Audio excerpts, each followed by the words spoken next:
porque a palavra conversão é exatamente essa ideia, é sair do estado e ir para outro. Mas no estágio de consciência, no estágio de espiritualidade. Quem é que garante que esses indígenas não aceitaram as prédicas do Anchieta, né? De tantos outros padres que por aqui passaram e simplesmente para se salvaguardar. Para continuar vivo, né? Exatamente. E isso não, para mim, isso não é conversão. E nem tem nada a ver com o evangelho. Não, né? isso não é evangelho.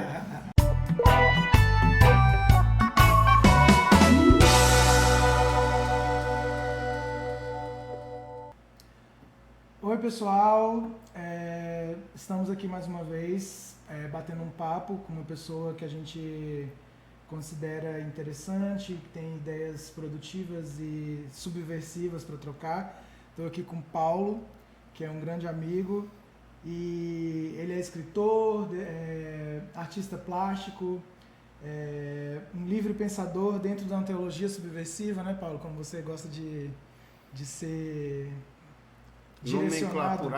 Nomenclaturado. E você também é design gráfico nos tempos livres, né? Sim. Legal. E hoje a gente vai bater um papo tanto para o canal do YouTube quanto para o podcast, falando um pouco dessa teologia subversiva, a qual a gente se referiu agora há pouco, né? O que é essa teologia subversiva? Por onde ela caminha? E a gente começa apresentando o Paulo e seguindo com a ideia de que o nosso objetivo principal com esse vídeo, né, Paulo, e com esse texto, é que algumas pessoas possam pensar diferente a partir de novas perspectivas dentro dessa atmosfera bíblica, né, dentro dessa atmosfera religiosa, mais focado na Bíblia, né? Nunca a gente não possa partir por outros caminhos, né? Por outras ideias, né? Você quer falar alguma coisa? Quer se apresentar? Acha que a minha apresentação foi boa? Eu acho que foi legal. Eu gosto também. Então, a ideia, a gente dividiu esse bate-papo em tópicos, e o primeiro tópico que a gente vai tentar debater é a Bíblia enquanto um livro histórico, né? Ela está aqui com essa função de nos reportar, além de, obviamente, o plano de salvação e todas as histórias místicas, né? Que o livro é um livro místico, mas ele tem um contexto, além de, claro, poético e tudo mais, histórico, né? E uma coisa que eu percebo muito hoje em dia, que a gente vinha conversando durante um tempo, é que a gente foca muito na Bíblia histórica, vamos dizer assim, enquanto cristãos, né, ou enquanto judeus, a gente foca muito na Bíblia histórica, no que a Bíblia nos mostra de histórico dentro desse processo de evolução da humanidade, e acaba nos esquecendo das outras coisas que a Bíblia prega, né? E uma coisa que a gente conversou um dia desse, que eu queria que você falasse um pouco, é sobre esse contexto histórico. Ele foi feito para que a gente o seguisse, para que a gente se baseasse nele? Você acha isso? Ou você acha que ele foi uma coisa que foi colocada ali para delimitar aquele povo daquela época? A Bíblia não é um manual de regras, né? Começa desse ponto. Não existe assim tipo 7 passos para você chegar aos céus. A Bíblia não tem os 10 mandamentos. Né? A Bíblia não trata disso, né? Mas os 10 mandamentos não é uma garantia de que o homem será salvo, né?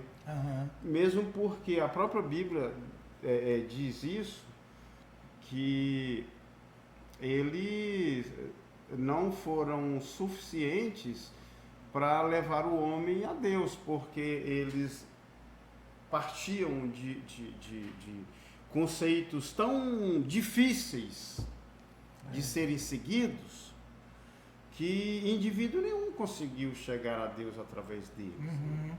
E aí é que tem já a questão da vinda do Cristo. Né? Porque o Evangelho ele se baseia dentro desse conceito ali. Então eu vejo assim, houve uma separação do homem, né, com Deus. Deus especificou então uma quantidade muito grande de regras para mostrar Deus através de um homem, né? Através de um homem, através de Moisés, né?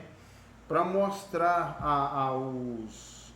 aos humanos que dentro de seus próprios esforços eles jamais conseguiriam chegar a Deus. Então há essa necessidade da vinda de um Salvador, né? Para dar uma simplificada. Uma simplificada na questão, exatamente. Porque você acha que aqueles pontos levantados por Moisés lá em Levítico, por exemplo, através, claro, da guia, né, da revelação de Deus para ele, você acha que aqueles pontos são inalcançáveis durante esse processo histórico, assim? Do ponto de vista do Evangelho, são inalcançáveis. Né? É claro que se você... Tratando a Bíblia como um livro completo, né? Porque a gente não pode falar só do Velho Testamento. Exato. Né? Porque é o seguinte, se você for fazer essa pergunta para um judeu, um seguidor da Torá, um seguidor da lei do Antigo Testamento, é claro que ele vai ter outra abordagem. Mas eu sou cristão. Claro. Eu sou cristão, eu parto do ponto de vista do Cristo, da Boa Nova. Da Boa Nova, exato. Então, do ponto de vista do Evangelho, homem nenhum conseguiu alcançar a Deus através dos ditames da lei do Antigo Testamento. Paulo disse isso. Paulo de Tarso disse que pela lei ninguém foi salvo, mas mediante a graça de Cristo Jesus. Isso aí A graça vem com uma nova perspectiva. Vem com uma nova perspectiva. A graça é exatamente a resposta do homem. Porque imagine um indivíduo que ele deve, ele tem uma dívida muito alta. Por mais que ele tente, ele não consegue sanar essa dívida. E o pior de tudo é que essa dívida, além de existir essa dívida, ela começa a remontar juros sobre juros. Entende? E ele passa gerações. Ninguém consegue sanar isso. Em essência, basicamente essa é a história do Evangelho. Quando esse indivíduo ele não consegue mais, ele não sabe mais o que fazer para pagar essa dívida, existe alguém que aparece. Falou, não, eu vou sanar. Alguém que tinha capacidade de pagar, né? Porque também tem isso. Né? Falou, não, a vida de um homem não é necessária.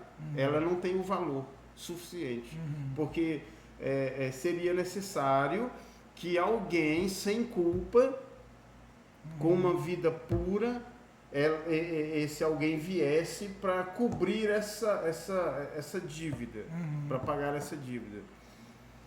Mas o porquê que os homens do Antigo Testamento então não se prontificaram? Homens como Moisés, por exemplo, não se prontificaram, porque eram exatamente pelo fato de ser homem, de ter nascido de uma matriz manchada, de ter nascido com manchas também. Mesmo ele tendo acesso a essa... A divindade, a Deus, como ele tinha, era limitado esse acesso, porque ele também tinha uma dívida.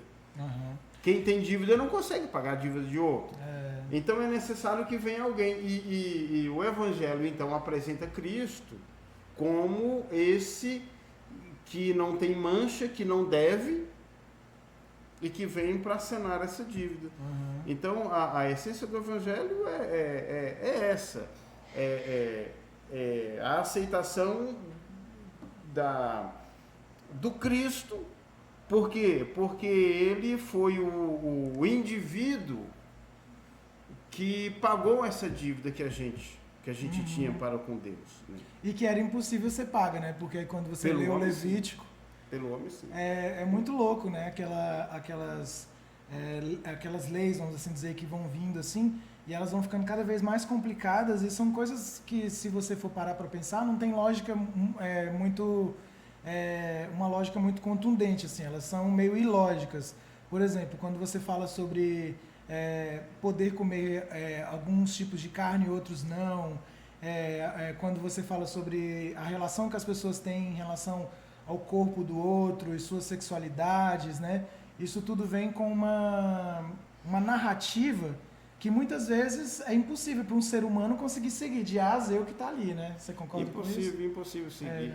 É exatamente isso que eu estava dizendo que a gente está falando aí do povo judeu, né? Sim. Então, mas se a gente pega por exemplo, suponhamos que Deus em algum momento, que foi o que aconteceu, queira estender o plano dele de salvar aquele povo escolhido. A ideia era essa. A humanidade. A partir do povo judeu, estender isso à humanidade, exato. Então, como que essas regras que foram criadas para o povo judeu, por um judeu, né, através da revelação de Deus, como que elas podem servir para toda a humanidade ao mesmo tempo, né? E aí a gente volta para o contexto histórico, né? Que o Levítico ele faz parte da Bíblia histórica, né? Ele faz parte da história do povo judeu. Mas aí quando esse plano de salvação se estende a outros povos, como que a gente continua firmado no Levítico, né? E aí a gente precisa da figura do Cristo, né? Aí nós temos a graça, né? Uhum. Porque pela graça sois salvos. E isso não vem de vós. Isso é dom de Deus. Isso Paulo disse isso, né? Quer dizer, a graça, ela acampou a todos agora. Interessante, rapaz. Existem os fundamentalistas que gostam muito de pregar, partir desse contexto para combater, por exemplo, homossexuais. Só que o que o indivíduo não percebe é que o que separa o mandamento para não cortar a ponta da barba ou para não detratar os pais ou para não falar mal do próximo, da parte que a Bíblia fala sobre o homossexualismo, é só uma questão de vírgula, ou de versículos, ou de capítulo. Eles fazem parte do mesmo... Do mesmo contexto, do mesmo escopo, essa é a ideia. Eu vejo, assim, os fundamentalistas, inclusive, para assim, uma coisa que me entristece muito, fundamentalistas cristãos que gostam de pensar versículos da Bíblia para justificar exatamente uma coerência, o seu ranço pessoal. Essa é a ideia. Tudo bem. Eu acho assim que Deus, ao longo da história, ele levanta povos.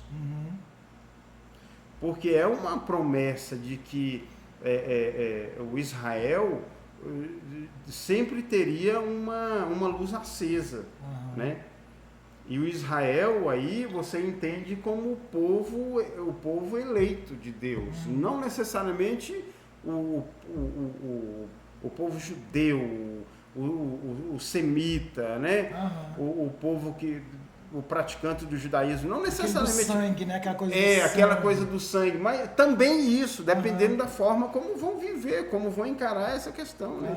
Porque Paulo dizia, inclusive, que em Cristo não há judeu nem grego, todos são um em Cristo Jesus, né?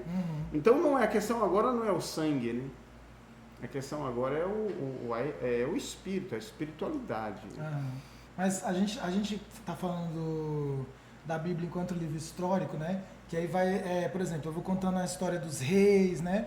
Porque Jesus está completamente ligado e completamente embasado, a figura de Jesus, ela é embasada nesse processo da genealogia dos reis, né? Ele faz parte da genealogia dos reis, ele faz parte da história do povo judeu, né? Então, assim, enquanto a gente fala da Bíblia enquanto livro místico, que é esses acessos que Deus tem a Moisés no início, depois aos profetas, e essas relações, por exemplo, quando ele chama Samuel, ou quando ele interage ali com a história de Esté, dentro do contexto histórico, que a gente está falando de reis, de um povo que brigou por uma terra durante um tempo, e tarará, que está no Egito enquanto escravo, e sai do Egito e vai para outro contexto para enfim encontrar a liberdade, para enfim encontrar o poder e o que foi prometido por Deus. Então, dentro desse contexto histórico, a gente tem o místico, né? Que é quando, por exemplo, Moisés abre o mar. Não existe uma história, uma prova histórica disso, mas existe uma prova mística. Você precisa ter fé para acreditar de que o povo passou dentro do mar, né? E aí a gente entra na questão de que a gente falou antes, né? Que existem leis que foram sendo aplicadas por esse povo e para esse povo durante a história deles, e que está registrado nesse livro, como também, que a gente está falando da Bíblia, né? Como também existem os poemas, vamos assim dizer, os cânticos, né? Se você pega aqueles cantares de Salomão, os salmos, que são, se você for pegar isso, você sabe mais do que eu, mas se você for pegar isso na língua original em que ele foi escrito, ele é escrito de uma forma poética, não é isso? Sim. Não é escrito de uma forma, numa narrativa de prosa, sim. É uma poesia. Então, assim, dentro vamos falar só do Velho Testamento por enquanto, né? Dentro desse Velho Testamento, com todos esses contextos, baseado mais no histórico, em algum momento surge uma boa nova, levando em consideração que o místico sempre esteve presente tanto no Velho quanto no Novo, né? Mas surge o Jesus histórico também, porque esse Jesus ele tem essa dentro desse livro que está sendo contado essa história, ele tem essa pecha de fazer parte da mesma linhagem daqueles reis. Então, assim, é como se ele viesse para confirmar uma promessa que foi feita no Velho Testamento de que o Messias, o Salvador, viria desse povo, né? Ele não veio da Índia, ele não veio da China para salvar o povo. Ele veio do povo judeu através dessa genealogia de reis, né? Porque quando ele diz que é o Rei dos Reis, ele está dentro dessa atmosfera de família real mesmo, vamos assim dizer, né? Sim. E aí ele entra como um homem histórico, mas isso é muito debatido dentro das teologias, né? De que talvez o Jesus não tenha existido, né? Jesus histórico talvez não tenha existido, porque ele talvez o Jesus místico sim, mas o histórico não, porque não existem provas, não existem literaturas que comprovem. Então a gente está falando de uma época que a gente tem literatura exagerada, inclusive sobre César, sobre Cleópatra, que viveu até muito tempo antes de Jesus, e sobre Jesus a gente não tem. E aí eu te provoco no seguinte sentido: Jesus, talvez esse Jesus histórico não tenha sido revelado e não tenha sido historiado pela humanidade, porque ele era um homem simples, né? Ele não veio da realeza, ele não era um César da vida, um imperador, um cônsul. Ele era um homem simples. Ele era um carpinteiro. Ninguém escreve... Qual a história de um carpinteiro que você conhece além da dele, né? Porque a gente tem essa vislumbre do místico, mas o histórico não, né? Jesus era um cara tão simples, que ele se misturava com os discípulos. E os discípulos de Cristo eram cobradores de impostos, a classe mais odiada na Palestina dos tempos de Cristo, né? Que eram considerados ladrões, eram pescadores, grande parte deles eram pescadores. Pastores, né? Pastores. Homens simples mesmo. E quando o Judas ele levou o grupo para o Getsemane para entregar Cristo, os caras que estavam com ele pediram uma senha. Ele falou, mas quando a gente chega lá, quem que é o cara? Ele falou, não, aquele que eu beijar, prendam, porque ele que é o cara que vocês estão procurando. E aí, quando ele entra, que faz esse gesto, que ele beija, aí eles prendem o Cristo. Isso é uma coisa muito insana e simbólica, né? De você ser traído com um beijo, né? Exatamente. E agora, por que isso? Porque se não fosse, Jesus ele não seria reconhecido. Jesus era reconhecido em outras situações, porque ele estava falando e todo mundo ouvindo. Mas no instante em que ele estava reunido ali com os discípulos, ele fazia parte da massa. Ele era o pastor que se confundia com o rebanho.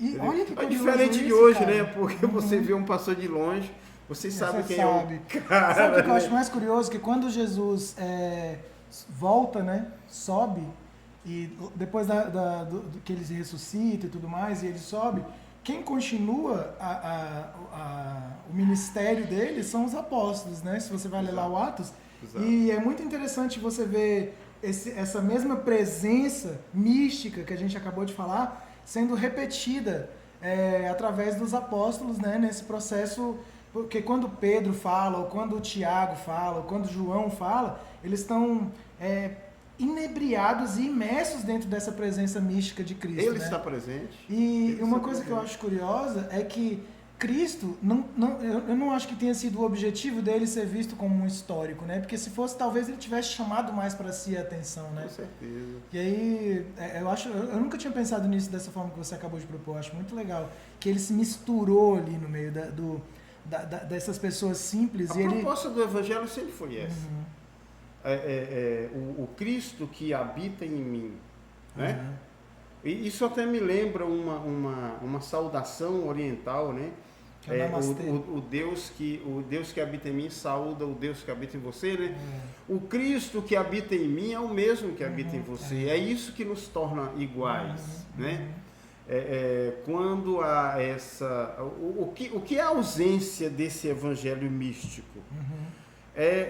Quando você não percebe koinonia, que é uma palavra para definir comunhão.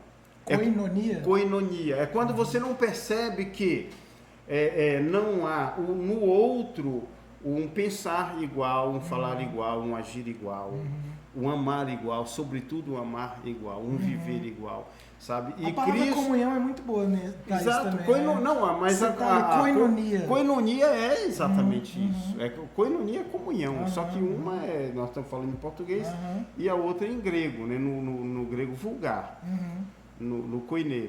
E então o que exemplifica, o que traduz mesmo uma vida de koinonia, uma vida de comunhão, é uma vida mística. Mística em Cristo, né? Em Cristo, exatamente. Uma vida mística em Cristo. Ele deixou de habitar a esfera humana ou a esfera terrena, né?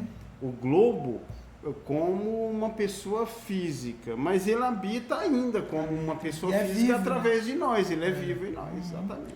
Você acha que existe o evangelho ortodoxo? Eu te pergunto o seguinte, o evangelho de ontem é o mesmo evangelho de hoje, ou nós temos diferentes evangelhos? Ou o evangelho é um só, desde ontem até hoje e para sempre? O evangelho é único. Agora é lógico que existem interpretações, né? E o que ninguém consegue me garantir é que essa forma de interpretar o evangelho, ela está de acordo. Essa é a correta, né? Essa é a correta. A minha é a correta, a sua não. Entendeu? Como é que... Essas interpretações múltiplas do evangelho é que formam então o cristianismo, né? Você acha que sim? A religião cristã... O cristianismo, ele muda. Se você for conversar sobre cristianismo com os mormons, eles vão te dizer uma coisa. O cristianismo de cada grupo desses cada grupo é diferente. Se você conversar com um assembleiano, se você conversar com um adventista, sabe? Cada um deles tem uma pegada diferente, cada um tem um traço diferente. E no decorrer da história também, você lê a história da teologia, você vê o cristianismo defendido pelos pais ou pelos padres apostólicos, bem lá no início, ainda no prefácio da história da igreja. A forma como eles pensavam o cristianismo é completamente diferente dos cristãos do século XX, do século XXI. É completamente diferente. Você acha que, seguindo essa linha, Paulo seria o pai do cristianismo? Como a gente o vê hoje? Sim. O primeiro a dar uma... Eu geralmente digo o seguinte, que Jesus anunciou o evangelho. Paulo anunciou o cristianismo. Boa. É simples assim. Ele criou normas, ele estabeleceu contextos, conteúdos, ele ele criou legislações, ele... Para meio que talvez dar uma equilibrada e uma equiparada dentro das expectativas do Evangelho, dentro do próprio povo judeu e dos romanos que também estavam sendo ali recém-convertidos, né? Porque historicamente cada grupo vive a liberdade do Evangelho à sua forma, né? Você acha que Paulo, de alguma forma, cerceia a liberdade desse povo? Ele institucionalizou. Paulo transformou o Evangelho numa instituição. E, claro, eu não estou dizendo que ele tirou o aspecto místico do Evangelho. Não foi isso. Eu acho que naquele contexto era necessário. Porque houve, inclusive dentro daquele período,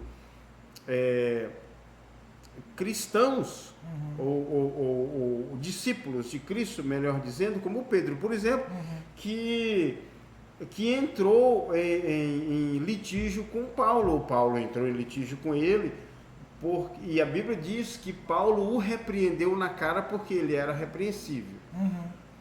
Porque Pedro era um dos caras que, apesar de ter aceito a boa nova de Cristo, ele ainda insistia em viver dentro dos parâmetros do judaísmo do Antigo Testamento. E junto a ele, vários, né?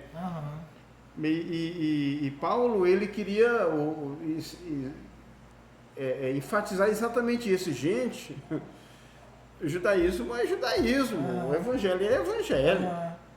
Evangelho é eu aceitar que o meu amigo espírita, ele seja tão feliz quanto eu sou. Evangelho é eu aceitar que o meu vizinho muçulmano seja tão feliz como eu sou. Evangelho é eu aceitar que o meu companheiro de trabalho ateu, ele seja tão feliz quanto eu sou. Você acha que o verdadeiro evangelho, ele não é panfletário? Ele não tem essa coisa de bater na porta e falar... Ei. Não, ele não é. Ele não é panfletário e nem é sectário. Quando você planta bandeira, tenta plantar bandeira na consciência do teu próximo, você não está pregando o evangelho. O evangelho você prega comprando e pagando. Que é tipo você sendo o próprio evangelho, né? Exato. E não só leia Mateus, leia não sei o que, mas as pessoas estão vendo em mim. Eu sempre digo que melhor do que recitar a Bíblia é viver a Bíblia. Aí você perdoar quem te ofende, infelizmente, coisa que poucos de nós conseguem. Eu dependendo da ofensa, eu não consigo nesse particular pregar o evangelho. Eu digo que sou um mau cristão. Ainda não evoluiu bastante. Ainda não bastante, não fui tocado bastante, ou ainda não busquei isso bastante. A culpa não é dele, é minha. Então, o evangelho você prega, você respeitando os mais velhos, ainda que isso seja careta e cafona, é isso que é. O respeito, né? O respeito. No âmbito geral. Exatamente, você respeitando os seus amigos, os limites de cada um. É você não detratando, não falando mal do outro, é você tentando ajudar. Existem pessoas que em nome do evangelho fazem, por exemplo, votos. Eu vou pular a escadaria do Cristo, eu vou subir a escadaria do Cristo pulando com a perna só. Dias atrás eu estava conversando isso em família. Eu falei, gente, você quer fazer um plano, um propósito, ou você quer fazer um voto que mova o coração de Deus? Procura na sua comunidade quem tem uma receita de remédio para pressão alta para comprar e não tem dinheiro. Entendeu? Faça um voto por 1 ano, 2 anos. É muito pouco. Você que é empregado, você dá esse dinheiro para essa pessoa comprar esse remédio. São muitas coisas, né? Cara, muitas não, eu estou possibilidades. citando um ponto. A gente prefere ferir o nosso corpo como se isso fosse agradar a Deus. Cara, né? tem os médicos sem fronteira. Não, tem... Entendeu? Tem o pessoal da APAI. Deposita, nem que seja R$5 por mês. Vai fazer diferença. Formas de você entendeu? viver o evangelho. Isso é viver o evangelho. Sabe, não é chegando numa igreja dessas em que pastores estão com mais de 1000 cabeças de gado dentro de suas fazendas, entregando dízimos. Sabia? Achei que você estava se referindo ao gado, ao povo que estava sendo pastoreado, não. Entendi. Você está entendendo? Entendi. Aí, o cara tem... isso aí a gente entra na teologia da prosperidade, né, Paulo? Que é assim, se a gente for pegar todo esse processo histórico do evangelho sendo disseminado através do cristianismo, então a gente vem de um processo de violência, e hoje a gente chega num momento em que temos centenas de denominações cristãs, vamos assim dizer, todas divergindo em algum momento entre si, mas no fim somos todos cristãos, né? Exatamente. Estamos todos pregando o evangelho. E aí a gente chega nesse ponto que é a teologia da prosperidade, porque existe a prosperidade em quem vive no evangelho. Porque quem vive no evangelho não vai passar fome, a pessoa pode até estar passando fome hoje, mas se existem cristãos, por exemplo, você é um cristão que passa fome, e eu sou um cristão que tenho mais. Deus, se eu estou na presença desse evangelho, desse Cristo, eu recebo a revelação mística mesmo, de que existe um irmão que tem necessidade, e aí eu vou e supro essa necessidade. Então, partindo desse pressuposto, quem está dentro do evangelho está na prosperidade. A questão é então, em que momento que a gente chega no evangelho da prosperidade? O que você acha? Na teologia da prosperidade? No evangelho da prosperidade? Não, na teologia da prosperidade. O evangelho da prosperidade, ele existe desde sempre. Desde que o evangelho existe. Né? Desde que o evangelho existe, o evangelho é próspero. Agora, a teologia da prosperidade é eu arrisco dizer que é algo satânico. Uau. Eu vejo, algo satânico, é algo diabólico, porque ele desmonta o evangelho de Cristo. A teologia da prosperidade. Ponto por ponto, né? Ponto por ponto. Exatamente. Ponto por ponto. Porque o que eles estão fazendo? Eles estão transformando a graça, que é de graça em moeda de compra e venda. O que esses caras estão fazendo é muito perigoso. E aí você não pode dizer nada. Porque quando você fala algo... a primeira coisa que eles falam é cuidado, não toquei nos meus ungidos, entendeu? Enquanto que eles estão fazendo enriquecimento ilícito, eu conheço, eu sou filho de pastor evangélico, eu nasci e criei em igreja evangélica, eu abri mão, eu desisti da caminhada com os evangélicos, depois que eu comecei a perceber que a teologia da prosperidade, ela está minando a verdadeira graça. Os indivíduos, eles simplesmente pegam a graça de Cristo e transformam ela em moeda de compra e venda. Eles transformam o púlpito em um palanque político. Eles transformam os cuidados de Deus em material de troca. E o que eu acho mais impressionante. E aí depois eu sou o cara que desviou. Entendeu? E o mais doido disso tudo é que junto com tudo isso, com todas essas desvirtuações que eles fazem do Evangelho e da Graça, ainda vem recheados de ódio, de preconceito e de autoritarismo, se escudando na Bíblia, né? Se escudando nessa parte histórica que a gente falou agora há pouco, né? Então, assim, hoje eu olho para essas pessoas que estão à frente dessa teologia da prosperidade e eu vejo muito ódio, né, cara? Muito... você vê o caso da Lagoinha aí, dos Valadão, falando da homossexualidade, a gente usou o exemplo da homossexualidade lá no início, quando a gente fala do Levítico, né? Que era um processo histórico judaico ali naquele momento em que isso é citado no Levítico, mas quando a homossexualidade chega no Evangelho, ela nem é citada, porque se você estiver na presença, você terá uma vida, vamos assim dizer, uma vida saudável. Então, assim, eu acredito que se o Evangelho está contra alguma coisa, ele está contra a promiscuidade, porque disso... isso é dito, né, no Evangelho. Sim, mas sim. enfaticamente sobre a homossexualidade, quem fala não é Jesus, né? Isso é dito depois por Paulo. E também histórico, né? E também no contexto histórico. E tem uma questão que é interessante ser observada, é que Paulo escrevendo aos Romanos, a partir do capítulo 2, se eu não me engano, verso 22, 23, eu acho que é melhor você viver a Bíblia do que decorar a Bíblia. Existe um texto que ele começa a falar sobre a depravação dos gentios. E gentios, nesse ponto, entende-se aquele que ainda não se decidiu pelo Evangelho. Né? E ele começa a falar.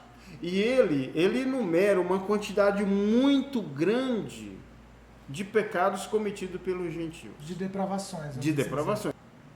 Ele fala sobre aqueles que detratam uns aos outros, aqueles que são enganadores, roubadores, aqueles que são nécios, aqueles que não respeitam os pais e não honram pai nem mãe, enfim, ele fala um monte de coisa a respeito.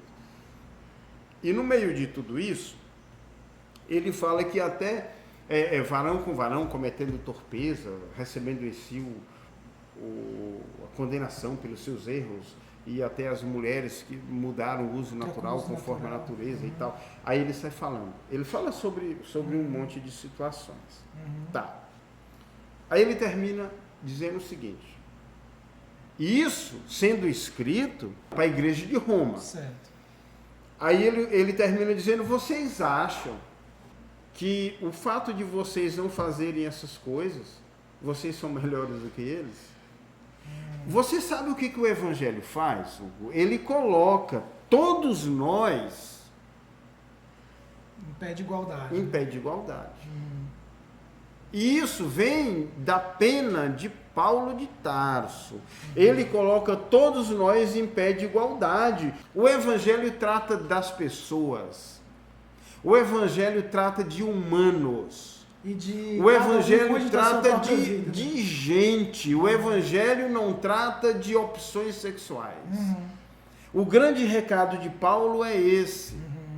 Talvez o Evangelho então venha com essa mensagem de que cada um cuidar da própria vida, e se não for para cuidar do outro, deixa a vida do outro em paz, né? Porque existe muita boa vontade, vamos assim dizer, dessas pessoas em querer que as pessoas, por exemplo, deixem de viver a vida que elas levam para viver uma vida dentro do Evangelho, mas no fundo o que elas querem é que as pessoas façam parte daquele dogma sectário do que elas acreditam, né? Porque dar a liberdade para o outro viver a vida dele, como ele recebe o Evangelho, é o Evangelho, né? A gente precisa dar liberdade. Hugo, se eu sou um indivíduo que estou aqui na minha casa, ou na sua casa, ou na casa de quem quer que seja, preocupado com o fato do vizinho da direita ou da esquerda ter casado com alguém do mesmo sexo, eu não estou precisando de igreja, eu estou precisando de um psicólogo, pô. Você está entendendo? Com certeza. Pelo amor de Deus. O Evangelho não passa por aí. Está em outro Não, está em outro né? nível. Tem outro nível. O Cristo, ele estava em outro nível. Entendeu? Eu li uma frase essa semana que falava assim: não use drogas, porque todo ex-drogado vira crente. Você quer virar crente? É isso que você quer para sua vida? Achei muito boa, cara. Entendeu? E aí, eu acho muito engraçado, porque como sou crente que sou, no início, quando eu via algumas pessoas falando dos crentes, ou quando eu via alguns comentários, eu ficava profundamente magoado, porque eu falava, nem todos os crentes são assim, né? Nem todos os crentes têm nem todos os crentes estão fazendo parte dessa teologia da prosperidade e do ódio e do preconceito, né? Nem todo mundo. A gente tá, o verdadeiro crente, que é o que eu espero pelo caminho onde eu esteja trilhando, ele tá em eu espero que eu seja. Então a gente está em outro patamar, né? Em outra, vamos assim dizer, vibração dessa existência. E aí eu me incomodava. Depois eu passei a rir disso, porque realmente, se for para ser esse crente, né? Eu prefiro não ser, assim, esse tipo de crente que começa com o cristianismo mesmo, né? Que vem lá quando a gente tenta forçar as pessoas, porque o evangelho é uma coisa tão maravilhosa, tão potente, tão poderosa, que a gente quer que os índios vivam na base dele, né? E aí a gente traz essa violência, cara, conosco. Se for para ser esse crente violento, eu prefiro não ser mesmo. E aí eu achei curioso isso, tipo, não use drogas, porque todo ex-drogado vira crente. Você não quer virar crente. Então, a imagem que a pessoa tem é porque é muito legal essa coisa do ex-drogado, né? Que é alguém que saiu de um processo de adicção, um processo de não domínio sobre si mesmo, e ele entra na liberdade do evangelho, porque o evangelho não é que o evangelho fala não use drogas. O evangelho que eu vivo, ele fala use o que você quiser, mas domine, possua, não seja possuído por isso. Tenha domínio, poder sobre todas as coisas, porque você tem liberdade, mas você tem responsabilidade sobre elas, não é? Com certeza. Então, tudo é lícito, mas nem tudo me convém. Isso aí vai depender da tua consciência. Mas aí essa figura do ex-drogado que vira crente é uma figura do ex-drogado que volta para o convívio com esse autoritarismo, com essa pregação de que todo aquele processo que ele viveu é um processo de culpa da droga. E não é um processo de culpa dele que não tinha maturidade, que não tinha formas de lidar com aquilo de forma livre, né? Eu sou responsável pelos meus atos. Se eu bebo, ou se eu uso droga, ou sei lá o que, se eu pratico sexo, ou seja... Inclusive se você é promíscuo, né? Porque exatamente, a gente falou agora há pouco que sou eu. Talvez o evangelho vá contra a promiscuidade, porque talvez a promiscuidade seja um processo de não domínio sobre si, né? O que foi que Deus disse para Caim, depois de ter matado o irmão? O pecado já é a porta, mas sobre ele você deve dominar. Eu tenho vontades, mas eu devo dominar essas vontades. Então, o que a Bíblia nunca faz é tirar de mim a responsabilidade. Como muitos evangélicos que eu conheço, que tira a responsabilidade de si e põe no diabo. Tem uma conversa entre um português tentando converter um índio. E o português falou, o índio perguntou ao português... se eu aceitar o seu Deus, eu vou para o céu? Aí ele diz, sim. E vocês e os que morreram de vocês foram para o céu? E sim. Falou, não, então eu prefiro ir para o inferno. Tô de boa de frequentar esse mesmo espaço aí, cara. Cara, o que a gente está vendo hoje é uma repetição. Esses religiosos, eles estão repetindo no mundo, no Brasil e no mundo, o que os portugueses... A violência cristianista mesmo. Exatamente, fizeram aqui. Eles cruz numa mão e a espada na outra. Eles cristianizaram a violência. Eles estão fazendo de novo aquilo pelo que os indígenas passaram aqui. Sabe? O evangelho baseado no preconceito, o evangelho baseado na separação. Ao invés de criar pontes, estão construindo paredes, sabe? E a proposta do cristianismo, aliás, a proposta do cristianismo talvez até seja essa, mas a proposta do evangelho não. É outra proposta, né? Cristo, ele veio para quebrar a separação. E dar liberdade, eu acho que isso é muito importante. Essa palavra dentro do processo do Evangelho, da graça do Filho de Deus, é justamente essa liberdade, que é o que as pessoas que estão hoje fora desse contexto não conseguem ver, né? Porque a gente se torna muito panfletário, a gente quer obrigar as pessoas. Então, assim, por isso que hoje em dia existe essa repulsa, essa aversão à figura do crente. Porque a figura do crente é a figura de alguém que é muito odioso, é a figura de alguém, por exemplo, que acredita em armas, né? Que você pega a bancada evangélica que nós temos no Senado hoje, é uma bancada que está toda votando a favor de posse de armas. Então, assim, Cara, é aquela coisa, a fé é cega e a faca está amolada, né? Que já se falava aí. Como é que você diz que é do evangelho e você é a favor do uso de armas, né? ou você é uma coisa incoerente, ou né? você é uma coisa ou outra. Dias atrás eu vi... Os portugueses, eles eram evangélicos, vamos assim dizer, e a favor da arma. Né? Exatamente, evangélicos com a espada na mão. Dias atrás, eu até nessas minhas andanças pela internet, eu vi uma frase muito interessante que diz assim, que tristes tempos, né? Em que os ateus combatem o uso de armas e os evangélicos o incentivam. Nossa, Cara, nós chegamos num ponto tão absurdo de nossa história em que o discurso daqueles que dizem que Deus não existe é mais coerente com Deus do que aqueles que creem nele. Nossa. Sabe? Aí você pergunta...